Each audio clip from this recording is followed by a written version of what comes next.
Class 10th की science का ये 7 चैप्टर है। प्रत्येक चैप्टर की तरह इस चैप्टर के भी इम्पोर्टेंट क्वेश्चन है।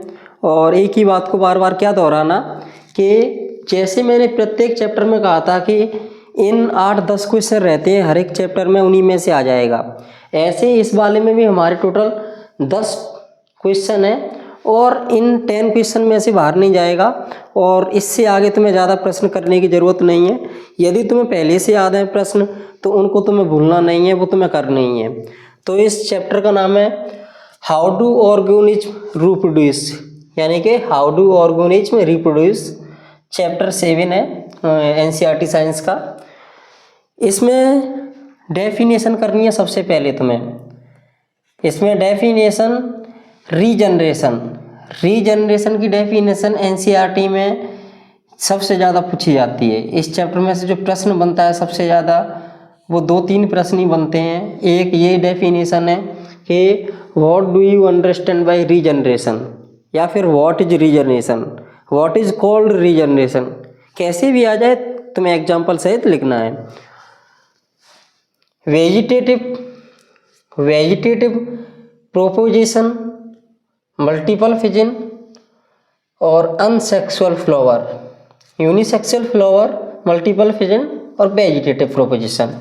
अब यहाँ पर जो मल्टीपल फिजन है वो यहाँ पर तुम्हारा बाइनरी फिजन और मल्टीपल फिजन इस डिफरेंस है ना, इसमें से तुम्हारी डेफिनेशन बन जाएंगी।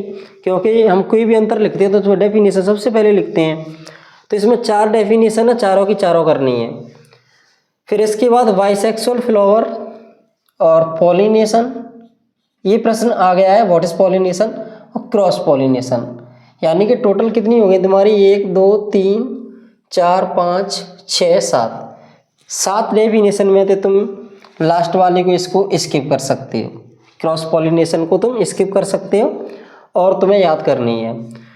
Question 2, what is the importance of DNA कॉपिंग in the reproduction. अगर तुम्हें ऐसे मानो एमपी बिहार बोर्ड की बात की जाए तो ये प्रश्न पूछा नहीं गया है, लेकिन ये इम्पोर्टेंट क्वेश्चन में से कम नहीं है। ये समझो कि इस साल ये प्रश्न आ गया। तीसरा क्वेश्चन है what is reproduction essential, why is reproduction essential. ये वाला प्रश्न पहले पूछा गया है, पक्का याद कर लेना। फोर्थ क्वेश्चन है डिफरेंसेस, इसमें तुम्हें अंतर कर लेने हैं। सबसे ज़्यादा जो इम्पोर्टेंट जो डिफरेंस है वो है तुम्हारा binary fission and multiple fission में अंतर। ये वाला अंतर करने के बाद सेक्सुअल रिप्रोडक्शन जो तुमने क्लास 8th में याद किया था, असेक्सुअल रिप्रोडक्शन, लैंगिक जनन और अलैंगिक जनन में अंतर। कक्षा 8वीं का याद होगा, उसका रिवीजन कर लेना, हो जाएगा। जिजॉट एंड एम्ब्रॉय में डिफरेंसेस ये करना है और पॉलिनेशन और फर्टिलाइजेशन में डिफरेंस करना है।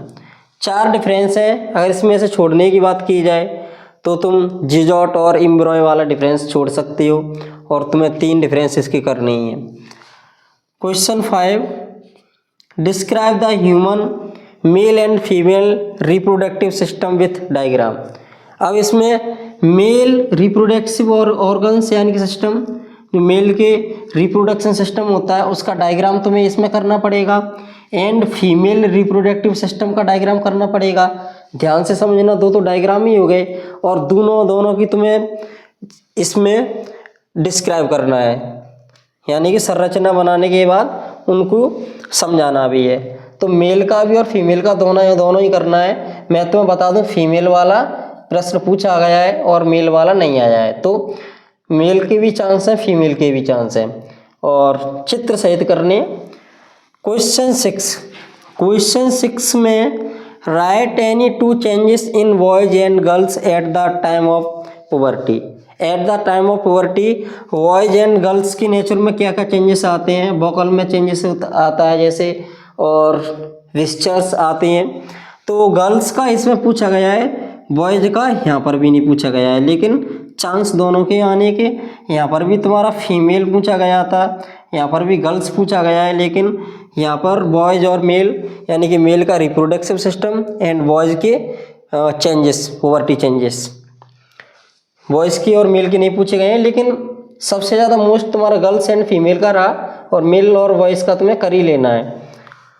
क्वेश्चन नंबर 7 है, what are the functions performed by the testis in human body. ये वाला भी प्रश्न अच्छा है। Question 8, write the names of 2 contraceptive device. ये वाला प्रश्न कर लेना है, 2 मार्क्स में कई बार पूछा गया है।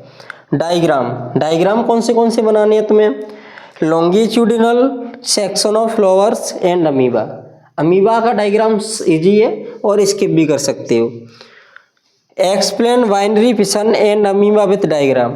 देखो अमीबा का डायग्राम तुम्हें फिर भी करना पड़ेगा, इसलिए तुम हटाओ मत, याद ही करो। और ये 10 क्वेश्चन है, इन 10 क्वेश्चन में से तुम्हारा पक्का आ जाएंगे प्रश्न अथवा सहित।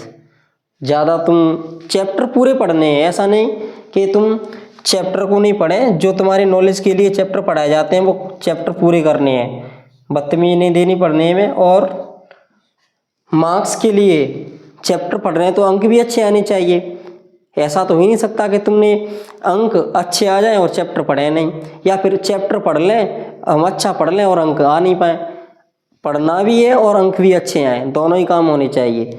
तो पढ़ो और इनको तुम पक्के कर लेना, ऐसे पक्के कर लेना कि चाहे जब कोई लिखवाए तुम पर तो लिख पाए, आगे के लिए भी ध्यान रहे।